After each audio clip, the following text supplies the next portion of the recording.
بسم اللہ الرحمن الرحیم۔ السلام علیکم۔ آج کی ویڈیو میں آپ سن سکیں گے سورۃ البقرہ کی آیت نمبر 10 تلاوت، ترجمہ اور تفسیر کے ساتھ اور ایک حدیث پاک۔ تو شروع کرتے ہیں آج کی ویڈیو۔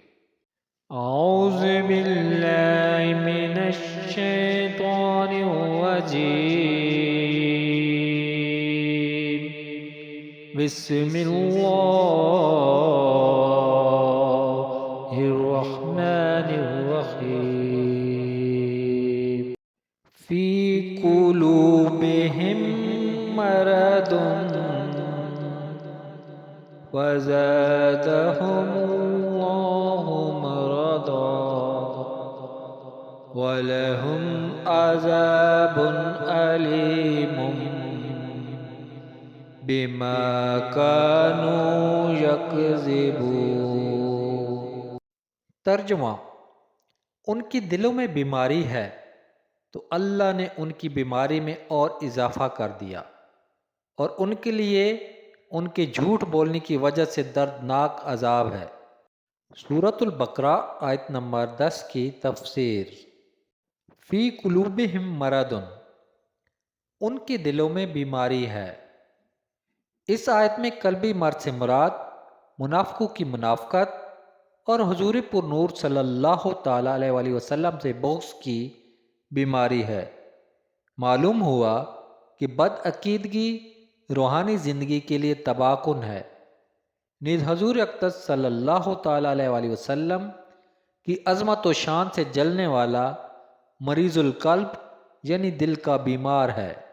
روحانی زندگی کے خطرناک امراض: جس طرح جسمانی امراض ہوتے ہیں، اسی طرح کچھ باطنی امراض بھی ہوتے ہیں۔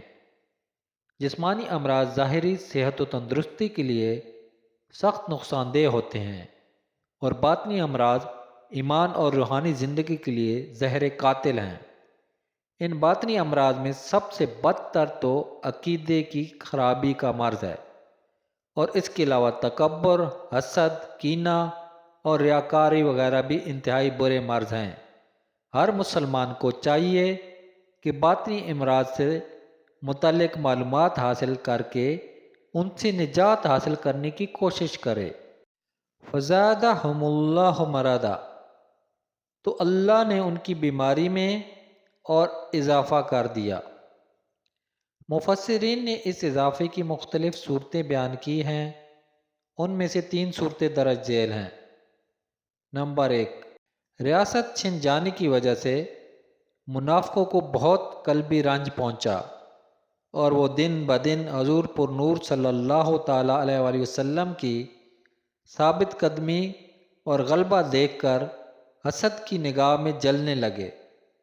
تو جتنا نبی اکرم صلی اللہ تعالیٰ علیہ وسلم کا غلبہ ہوتا گیا اور آپ صلی اللہ تعالیٰ علیہ وسلم لوگوں میں مقبول ہوتے گئے، اتنا ہی اللہ تعالیٰ نے منافقوں کے رنج و غم میں اضافہ کر دیا۔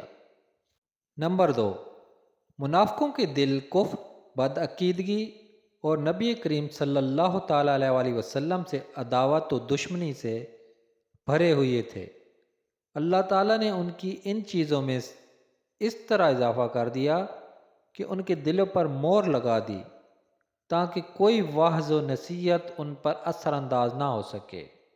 نمبر 3، جیسے جیسے شرعی احکام اور نزول وحی میں اضافہ ہوا اور مسلمانوں کی مدد و نصرت بڑھتی گئی، ویسے ویسے ان کا کفر بڑھتا گیا، بلکہ ان کا حال تو یہ تھا کہ کلمہ شہادت پڑھنا ان پر بہت دشوار تھا، اور اوپر سے عبادات میں اضافہ ہو گیا، اور جرموں کی سزائیں بھی نازل ہو گئیں، جس کی وجہ سے یہ لوگ بہت بے چین ہو گئے تھے۔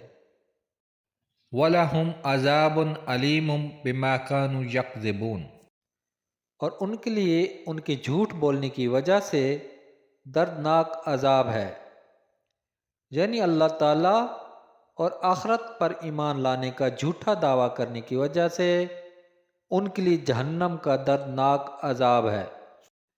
اس آیت سے معلوم ہوا کہ جھوٹ بولنا حرام ہے، اور اس پر دردناک عذاب کی وعید ہے، لہذا ہر مسلمان کو چاہیے کہ وہ اس سے بچنے کی خوب کوشش کرے۔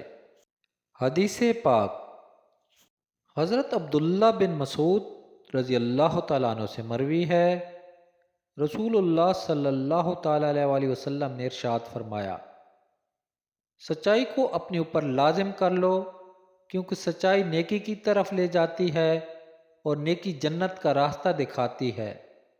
آدمی برابر سچ بولتا رہتا ہے اور سچ بولنے کی کوشش کرتا رہتا ہے، یہاں تک کہ وہ اللہ تعالیٰ کے نزدیک صدیق لکھ دیا جاتا ہے۔